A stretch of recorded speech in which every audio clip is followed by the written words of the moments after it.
Dans le village de Kalandi vivait un vieux chasseur respecté, Mbenga, père de 3 fils, Tano, Moja et Kito.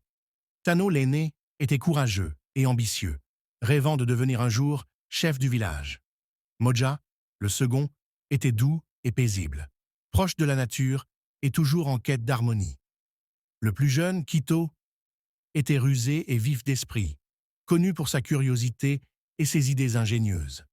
Un jour, Mbenga, sentant venir la fin de ses jours, décida de tester la sagesse de ses fils. Il leur confia un précieux trésor, un tambour magique, orné de symboles mystérieux et anciens. Ce tambour avait le pouvoir d'exaucer un seul souhait, mais il répondait uniquement à celui qui saurait l'utiliser avec un cœur pur et des intentions désintéressées.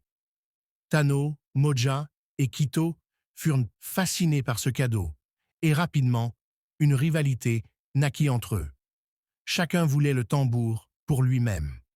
Tano pensait qu'avec un souhait, il pourrait obtenir le pouvoir et la richesse nécessaires pour devenir chef du village. Moja, lui, rêvait de transformer le village en une terre prospère pour tous, où la nature et les hommes vivraient en parfaite harmonie. Kito, quant à lui, voyait dans le tambour une chance de prouver qu'il n'était pas seulement le plus jeune, mais aussi le plus sage et le plus digne. Le conflit s'intensifia entre les frères. Un soir, las de leur dispute, Kito décida de prendre le tambour et partit seul dans la forêt, espérant trouver la sagesse nécessaire pour l'utiliser correctement.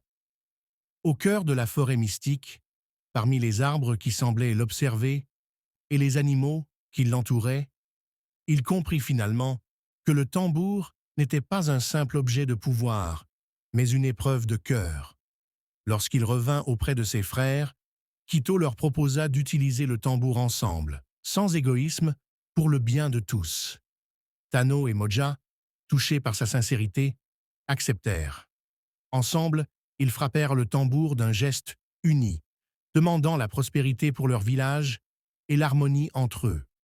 Le vœu fut exaucé, et les 3 frères retournèrent au village. Enfin, réconciliés. Sous le regard fier et bienveillant de Mbenga, ils furent accueillis en héros.